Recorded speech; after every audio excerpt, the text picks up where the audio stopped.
Welcome to the lounge. I built this on a whim and I'm 90% sure I'll never use this again.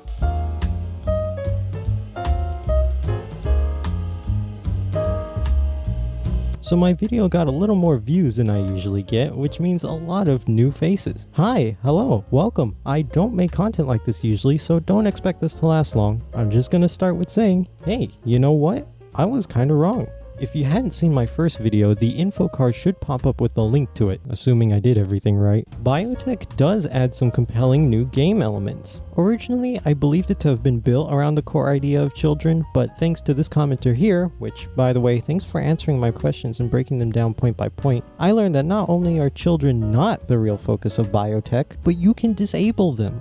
Yeah. BioTech's focus was adding mechanoids and genomes, and children were just the icing on the cake. That part sounded so weird. I mean, could have fooled me. After all, the first 3 bullet points are literally advertising how you can start and raise a family, but sure, not the main selling point. So yeah, it does add new content, a fair bit of it. But does that mean I agree with it now or think that it's necessary? I'm still gonna have to say no. Let me explain, if you will. Ignoring the fact that all their previous DLCs were $20 and almost every other DLC I've seen out there is also $20, except for Total War, but I don't think a DLC from 2010 is worth that. Ideology was priced at $20. Why do I bring up Ideology? Because, and once again, correct me if I'm wrong, Ideology's content was practically wholly original. And wholly as in holy and not holy, you get what I mean. For the amount of original content you get and potential replayability, Ideology seems to me to be quite a good deal. Royalty being priced at $20 is also something I wouldn't agree with. Maybe a price of $13 or $15 would be good, but I don't have any quips about that. But BioTech, despite how cool the new content sounds, I do not believe is worth $25. The way I like to look at it is like this. Much like the previous DLCs before it, and much like Ideology, if BioTech had released without children, it would have certainly been priced at $20. After all, they had been avoiding adding children for so long, so it's very likely that it would have followed the same path as Ideology. Royalty didn't even add much in terms of content and was still priced at $20. However, since BioTech was unique in that it added children, they decided to charge you an extra $5 for that option. An option, mind you, that you can disable. You can disable $5. If I was going to get BioTech just to disable children, why would I want to pay $5 more? The code isn't worth that much if people in the community have been doing it for free, not to mention paying an extra $5 to something I wouldn't want anyway. And once again, I bring in the community and the mods workshop because they've already been trying to do it for years. This isn't a recent development, this isn't people changing their playstyle, this has been a request for years. Since 2018 in some cases. You know, when the game officially released? Yeah, since then. And look at this mod from 2016.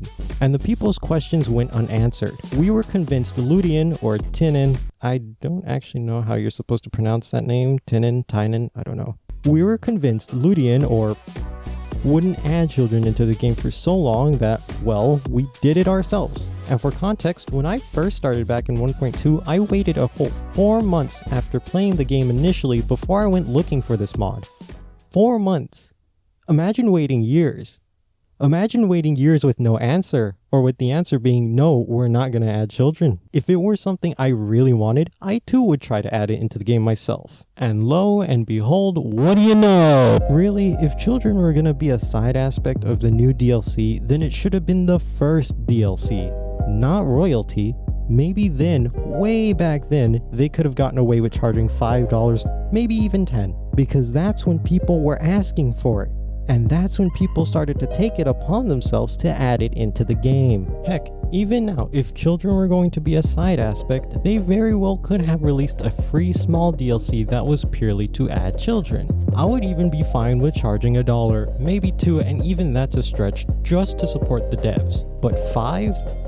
No, not anymore. Not attached to a $20 DLC that I never found the need to have. Not after people's time was spent putting something into the game that you avoided doing. Not after convincing us that you were scared of the backlash or that it wasn't your intention in the original game. Side note, by the way, where the hell is that backlash? You think a scenario where children can be organ harvested and turned into hats would really hit the media hard, but it hasn't? Ludion certainly thought it would, and the community certainly thought it would, so it makes you wonder if that was ever a real concern. I don't know, maybe people are more woke nowadays, who cares? So those are my revised thoughts.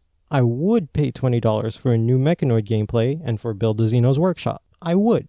But I still don't think biotech is necessary. The Mechanoids I hardly play with.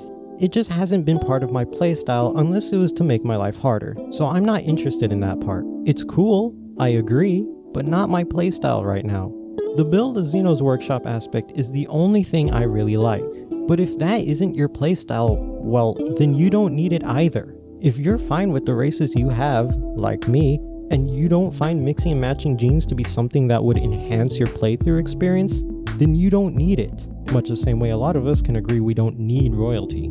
So those are my thoughts. Now let's go through the comments and see what you guys had to say. Now, I was originally going to do this on my own, but one of my friends recently watched the video and his views were quite different from a lot of others I've seen, at least at the time of writing this script. So I thought it would be a fun idea to bring him along so you could have two different points of views. Cue unscripted part, come in, Alex. Hello, it's me. I go by Panda, and I'm here to help with the video. I don't know what I'm supposed to say.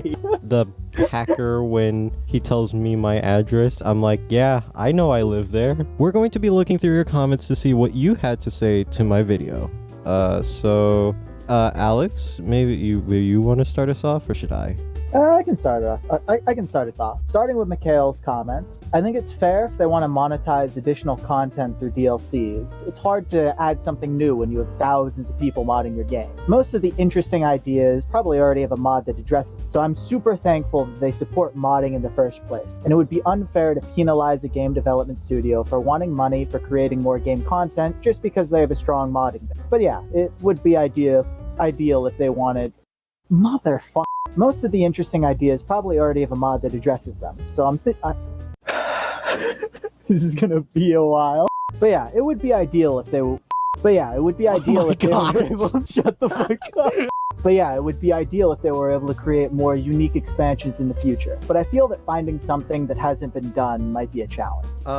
Honestly, yeah, I agree. RimWorld has gotten to a point where like so many things have been done through mods. It is a difficult situation for the developers when the modding scene gets that big.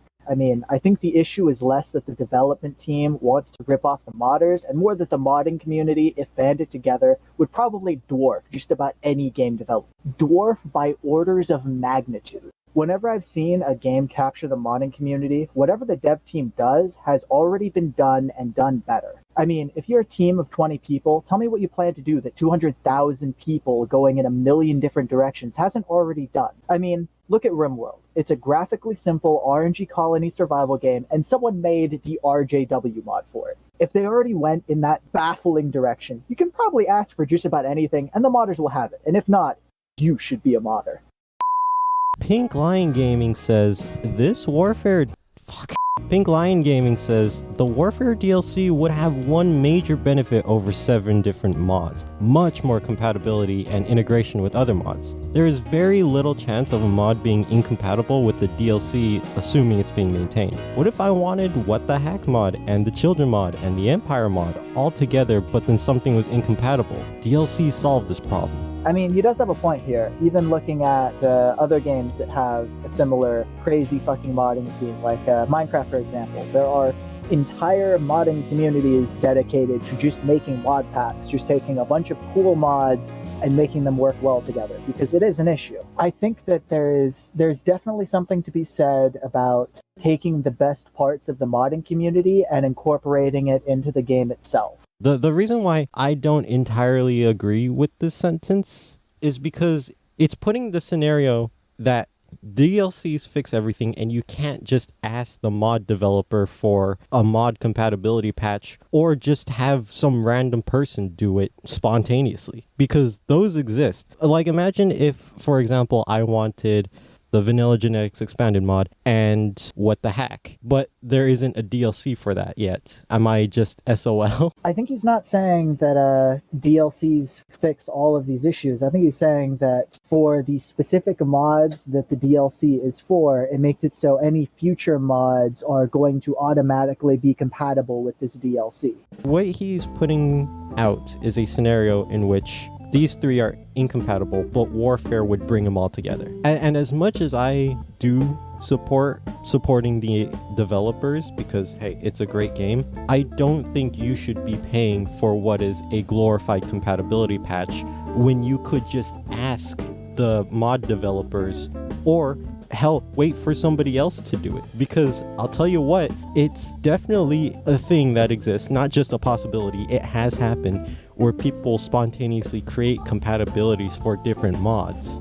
And while yes, a DLC would fix all of that, I don't think you should pay for what is essentially A, glorified mod compatibility patch, and B, something that was almost strictly ripped from the community. Because once again, we are saying that they took ideas from the community and all they did was make them compatible with each other. That is something that can be done by the mod developers themselves. One thing that does actually scare me that I hadn't thought about is that, let's take the children mod, for example. Assuming that RimWorld continues letting the modders implement children, I don't see an issue here, though I do not know RimWorld's track record with this. However, I know that other game development studios highly frown upon modding in content that is in DLCs. Even if it isn't just unlocking their code or just ripping their code, they really do not like you solving the problem that the DLC solves due to competition.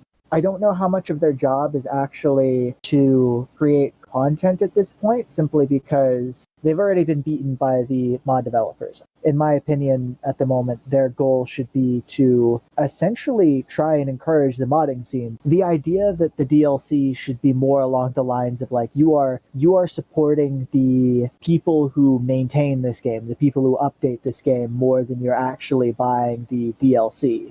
One thing I should say is that I come from a background of I like RimWorld. I've played a fair amount of RimWorld, though I haven't gotten any of the DLCs, and I haven't tried to find mods to replace the DLCs.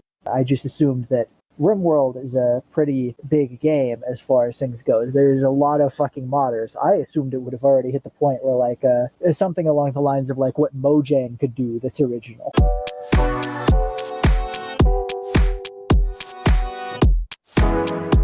I think we're getting a little further than just whether Biotech was a good DLC or not. Perhaps. Sebastian commented, "Okay, let me say first that I don't mean to sound rude.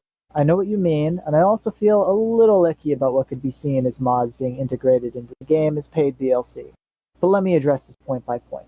Number one, the good ratings come from people who liked the DLC by any of its features. Features from which children are only one of them, and pretty minor when compared to the rest of the DLC. Along with that, the people who don't want children can turn them off while starting a save and keep the rest of the DLC's content. Also, some people don't like to mod either because they don't like to do so itself or because they can't handle a 30-minute load time.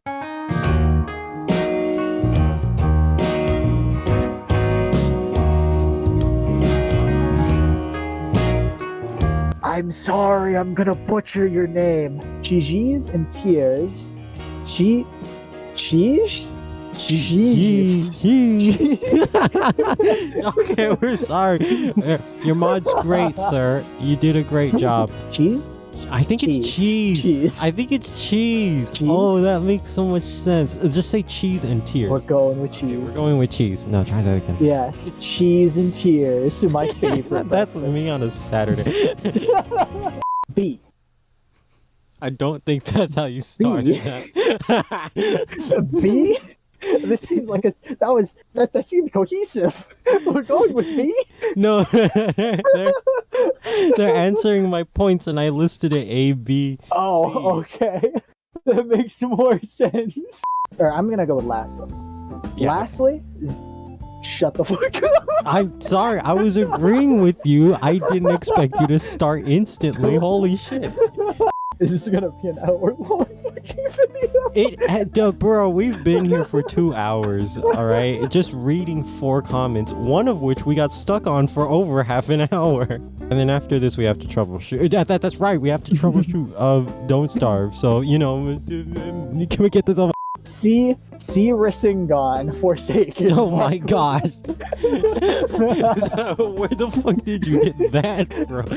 Yeah, we're going to ignore the like 10 hours that I cut out of you just trying to pronounce this part. I mean, half of it was telling you to shut the fuck up for no okay, reason. well, So the other half least- was me being I'd like shut to up and you just freaking out over yourself. And then a quarter of the other half was just you being like, anyway, ordered a way around from I'm going to tell them that it was in the original comment with perhaps like 13 bad words and a racial slur in there. Oh my god. Yeah, you could remove those 13 and we'd get straight to the point. You're right. I'll just go straight to the slur. Yeah, put the point after. Start off your YouTube comment with verbal harassment. Yeah, that would definitely work. Yeah, thank you a lot for breaking down all my points and telling us why biotech actually added new things. I thought it was purely built around the concept of starting families and having children, since those are the first 3 points on the introduction to the DLC. But, you know, I guess I was wrong. I disagree that it's worth $25 when compared to what you can get from mods, but this is a value judgment. You're correct. Biotech adds new features that give new ways to play the game. I would even say that if mods didn't exist, this would be worth $25 to me. But compared to what mods can bring, I don't think it is. But for you, and for many, it is. Biotech allows the game to be played in new and interesting ways. That is its value.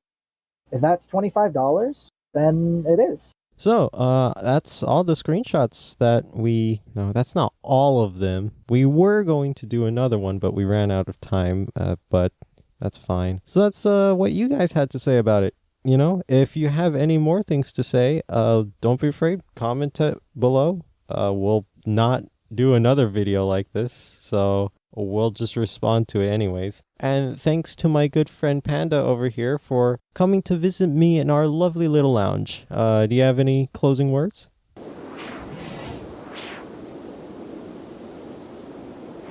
Oh, you kidder. You and your jokes. You know, what really brought me to make the original video wasn't even biotech releasing itself. Sure, when I saw biotech added children, I said to myself, I already have that, and I don't play much with mechanoids, and when I do, there are already beast modes, so that's 2 out of 3 things gone for me. And genetics, I just used VGE. I think I got an idea of how that works. Remember, this was past me. I didn't know VGE and biotech did genetics vastly differently. I mean, it did bother me, but it didn't bother me enough to make a video. Instead, it was 2 things. 1, the noticeable $5 increase in price, and 2, there was a mod that worked for 1.3 and still works in 1.3 that is essentially locked behind biotech in 1.4. If you watched my last video, you may know that I know very little when it comes to modding. But doesn't a mod that existed and worked without a DLC not need that DLC? I find that very strange, and it made me even more annoyed at biotech, pretty much prompting me to start word vomiting onto a tech sheet before I realized I could make it into a video. And also, I'm not going to say the name of that mod because until they get their shit straight, I refuse to be anything but annoyed at them. You know what mod you are. Okay, so you made it this far into the video. For your diligence, I come to you with an offer. The original video got 35 dislikes as of the writing of the script, and you know what? That's fine. I didn't expect everyone to agree with me or my point of view. A lot of my argument was based off impressions, and contrary to popular media, we can have opposing opinions. However, if this video can get that many likes instead, I will personally buy biotech and do a 5 in-game year let's play of it. And at the end, I'll give a true conclusion, and who knows, maybe I'll end up eating my words. I think I'd do it so every episode is 1 in-game year. Most of my colony playthroughs go to about 10 or 15, mostly because at that point I call it a success, so 5 years should be a good decision time. So yeah, leave a like or comment blood and dust if you want to see me buy biotech and do a playthrough. I mean, The button's right there, and the option's free. And heck, while you're down there, why don't you consider smashing that subscribe button? And don't forget to hit that notification.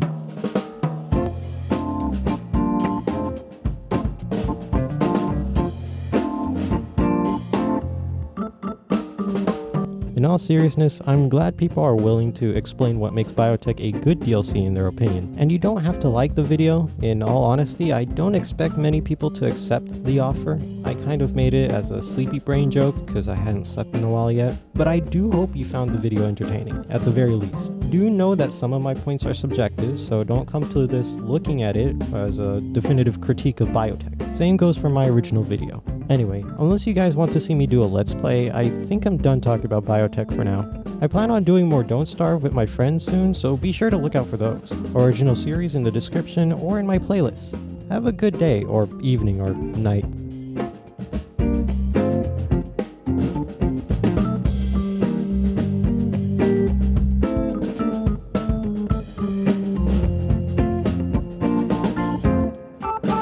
But that Gene gameplay looking kinda spicy though. I was originally going to end the video here, and honestly I would have clicked off too, but this didn't really fit into the video and was more of an afterthought. If you don't want to sit through like 5 minutes of me going on a tangent, then I suggest you leave and find something better to do. I want to reiterate, I don't dislike BioTech because it costs money, nor because it costs $25. A DLC could be worth $25 if it really changed the game, and personally, I think BioTech should be priced at the usual $20. I dislike it because of the $5 charge to add children into the game, because that $5 charge spits in the face of what the community had expected. For years, people spent their time and their personal life to add something to the game that Ludion or Tynan or whoever were not going to add. We were convinced, both the modding community and me. I could understand the potential for public backlash. Just look at what happened when they added sexuality. That's not nearly as evil as turning children into hats, and yet it caused a quote-unquote witch hunt. Could you imagine what the public backlash would be if they added something as unethical as children hats? And yet, that backlash is missing. Quite the opposite, BioTech has blown up favorably. So why? Why did modders waste their time writing code and figuring out how to put something to the game if you're just going to do it later and charge us money for it? You told us, you convinced us that children were not an intended aspect to RimWorld, that they were not the game's original purpose. And remember, this isn't a recent development. As early as 2016, people were wanting children to be added into the game, and though I know very little in terms of coding, I can tell you that it did not take years to get the first version of BNC. BNC came out in 1.0 back in 2019 and has patch updates for each version since then. If some freelance modders can make something that fast, imagine what a genuine employed development team could do. They'd be able to do it better and faster, and yet they waited years to finally change their minds. Why? Why did you spend so long keeping us believing that you were not going to do as we requested? Why didn't you tell us, hey, maybe don't waste your time figuring out how to do this, we're going to release a DLC for that? Why did you wait so long to add it instead of working on it when people asked? I understand that people can change their minds, but that doesn't excuse the core reasons why children weren't added in the first place. That which are 1, public backlash, and 2, game intention. Sure, Ludion may have finally changed their minds about adding children, but they changed it far too late. RimWorld isn't the small cult classic game it was maybe 5 or so years ago. The modding scene had evolved since then, and if they can't find a new way to make the game interesting in ways mods hadn't done already, they will sink. They are a game studio. They should be making new games or finding new ways to make their current game enjoyable, not to find ways to add game elements that already existed, let alone charge you for that. And to the people who say they aren't stealing from mods, I want you to think about this whole situation for a second and think about what modding means to you. For years, someone on the development side of RimWorld held firmly that the game wasn't intended to be played long enough for children to become an aspect, and did their best to avoid another public outcry. So what would you do? Well, many people with the know-how decided to pull themselves up by the bootstraps and code children into the game because the dev team said no. Now, after all this time, after releasing 2 whole DLCs priced at the reasonable $20, they release a DLC that not only adds what the community had been trying to add for years, but is also more expensive. A DLC is supposed to add the framework, the basis, the foundation for mods. I will agree the genetics and mechanoid gameplay are pretty good foundations. But when children are such an unintegral part of the DLC that they can be disabled and the DLC works just as flawlessly, then I don't think it should be strapped to a $20 DLC. At best, it's its own DLC, its own framework. At worst, it's a rip off of what the community had worked on for so long to put into the game because the devs didn't want to. BNC was the modders' way of implementing a framework into a game that refused to have one. Empire does the same thing. It adds the foundations for an Empire-based grand strategy game. Will you argue that they're wasting their time putting something into the game that doesn't exist? How can we know the devs will or won't add Empire building DLCs later? We don't. We can't. Not anymore, at least. If they said no to children only to add them later, what makes you think they would say no to empire building and not add it in later? Not to mention, even if Ludion didn't intend to this time, if you let them start making DLCs that add things the mod community added before, then that sets an example to other game studios that, hey, you can take from the mod community and they won't care and profit from it. You're supporting a world in which there is no line between modding and developing, which means you're supporting the ability for developers to take from the community intentionally or not. Which means you're supporting free labor, and that's a problem, because what money is given to mod devs is through donations. They are not employed to mod. What I guess I'm trying to get at is, don't waste our time. Please. If you're not going to add something because of fear of publicity or because it wasn't part of the game's core intention, then don't add it down the line and charge us for it. Because the people who wanted these things spent their time, their effort, their energy on putting something into the game that you were not going to. Please, do not waste our time. And if you will, do not charge us for the time we wasted because you make way more money than a group of freelance modding gurus. Please, do not waste our time because some people just don't have time to waste. And if you argue that RimWorld could be considered a waste of time, I don't think you should be playing video games or even be watching a blue fox on YouTube talk about something that annoys him. Please. Do not waste our time, because that is time that could be spent enjoying your game.